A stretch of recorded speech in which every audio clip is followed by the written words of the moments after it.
Shabbos Daf Kuf Yudal. Today's email picture comes from Montreal, Canada. This is Moshe after it says Moshe loves learning because of you. Here he is grilling away and watching the shir at the same time. He's a 13-year-old bacher who watches the shir on Zoom every single morning. You should go Michayel El Chayel.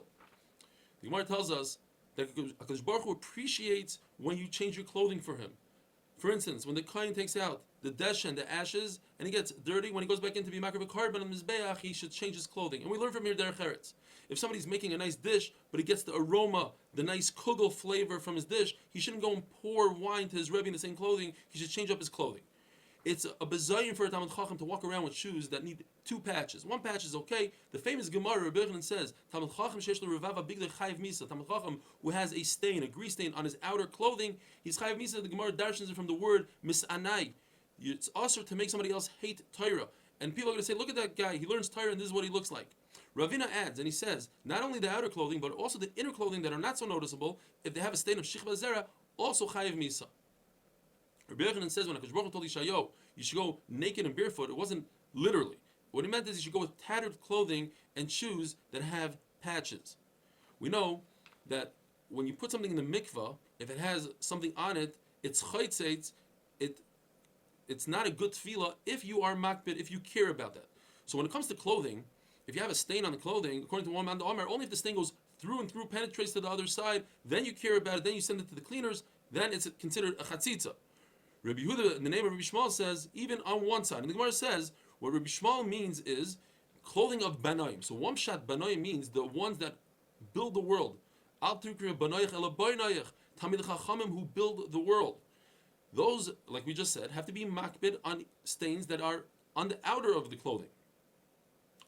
Rish Lakish says, what we're talking about, banoim, is not necessarily tamid chachamim.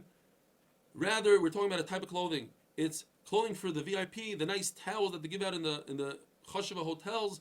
They are white, and if they have a small stain, people are makbid and they wash them immediately.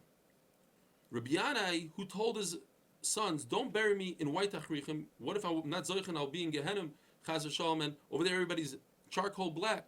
I'll stick out. And don't put me in black clothing, because perhaps I'll make it to Gan Eden, everybody's in white. So put me in these clothing that Rabbi Shlokish was talking about, ul yarin, which are basically red. Rabbi Yana was talking about the outer clothing that people could see visibly. And Rabbi Shlokish was talking about an inner one. A couple of halachas regarding Tamid Chachamim. Rabbi Yochanan says, we know that when somebody loses an object, he has to give simanim to retrieve it. But a Talmid Chacham, he doesn't need simanim. If he says he recognizes it, you give it back to him. But that's only Talmid Chacham who cares about inside out, doesn't wear his clothing all shlumpy with the seams on the outside. But a Talmid Chacham that wears his clothing inside out doesn't have this halach of tviyos ayin. If a Talmid Chacham knows one masech inside out, you ask him halachas, he knows he could be a rav on that community. If he knows in all of Torah and all of Shas halachas, you ask him any halach he knows, even in Masechtas Kala, he could be Parnas al Tzibur, he could be the leader of Klal Yisrael, the Rosh Mesifta. If a Talmid Chacham leaves his business in order to be Isaac in Chefzi Shamayim, the community must support him, but the bare minimum, the necessities. The Torah says, Oilas Shabbos b'Shabbatoi. You should bring the carbon oila on Shabbos. Now the second word Shabbat is extra. It's a riboy, but it also has a miyot. It's an exclusion as well because of the vav. So Rabbi Shmuel learns two things. First of all, that Rabbi Shmuel holds Shabbos has more kedusha than Yom Kippur. Therefore, if you have leftover carbon chalavim from Shabbos, you could put them on the mizbech on Yom Kippur if Yom Kippur falls out on Sunday. From the vav, the miyot, you learn that if the reverse is true, if Yom Kippur fell out on Friday, in the time of Mishnah, Yom Kippur could fall out on Friday or on Sunday, you cannot put the chalavim on the mizbech on Shabbos. But Rabbi Kiva holds that Yom Kippur and Shabbos have the same kedusha. Then the pasuk is not talking about Shabbos and Yom Kippur. Rather, the pasuk is talking about Shabbos and Yontif. If Shabbos falls out before Yontif, in other words, Yontif falls out on Sunday, you could put the chalavim on the mizbeach. Rabbi Shmuel has a kavachomer. Shmuel says if a person can bring his own private nedava carbon on Yontif, we accept it from him. So certainly you can take a Kodesh Baruch Hu's carbon that he told you to make on Shabbos and you have left over and put it on the mizbeach. But Rabbi Kiva doesn't hold that a person can bring his own nedava. Therefore, he uses the pasuk for Yontif. Yom Kippur, which fell out on Motzi Shabbos, according to everybody, you don't do Havdalah, it's the same Gedusha.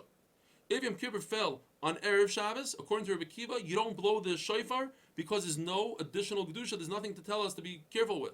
According to Rabbi Shmuel, if Yom Kippur falls out on Erev Shabbos, we do blow the shofar to tell people that there's a difference between the Kedusha of Shabbos and Kedusha of Yom Kippur, and that's only important for another year when Shabbos falls out before Yom Kippur to know that we could take the chalavim and put them on the Mizbeach. Reb Zera says there's no need to blow the shofar to let the Kohanim know this. There's a concept called Kohanim's reason. Kohanim are very careful with mitzvahs, so there's no reason to blow the shofar for them. The fact that in the Beis Hamikdash they would blow the shofar an additional 6 times on every Friday to tell people, hey, it's almost Shabbos. What about the fact that the Kohanim are his reason? We must say that that blowing of the shofar is not for the Kohanim.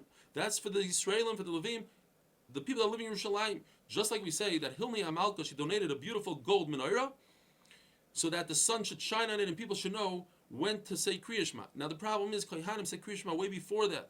The Kohanim in the Mikdash, in order to be Makbid Kabbanas. So you have to say, Abaye says, that it's for everybody else in Yerushalayim, not for the Kohanim.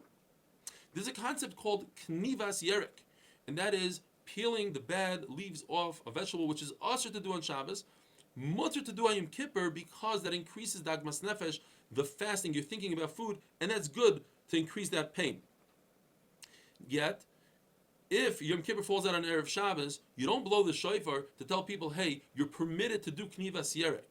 And the reason is, and the same thing would be, that if Yom Tov falls out on Motzei Shabbos, you don't blow the shofar after nightfall to tell people, oh, you're permitted to shecht animals now and do malachim for Yom Tov. Rav Yosef says, why? Because we don't break halacha, that is to blow a shofar, in order to allow people to do things. We blow shofar in order to tell people, don't do malacha. Rav Shesha has a hard pshat here, and doesn't really fit into the halacha of telling people to blow shofar Yom Tov. Therefore, the Gemara is doichet. Rav Shesha says, since this halacha is not important for this year, it's important for next year, so that's why we don't blow the shofar. But this halacha of shechting tonight on Yom Tov is this year, therefore it doesn't really fit in. What happens if Yom Kippur falls out on Shabbos itself? Could you do Knivas Yerek? Machlokes. Rav Mana says it's asur because we learn now from the word Shabbosain. We know that you can't do 39 malachas because it says Leisasik malacha. So obviously the word Shabbosain, that you should rest, is going to tell us this concept of Knivas Yerek. On the other hand, Rebbein says you are permitted to. What about the word Shabbosain? It comes to say that in addition to the 39 malachas, you're also over every time on a naseh. The Gemara tells us that Rabba's family, they did on a regular Yom Kippur, they were peeling the pumpkin. But before Mincha, the allowed time, Rabbi was concerned that they wouldn't listen to him. So he made up a story and he said he just received a letter from Rabbi Yochanan from Eretz Yisrael that you're not allowed to do Knivas Yerek. Even though we just said that Rabbi Yochanan holds, you're allowed to do Knivas Yerek. Have a wonderful day.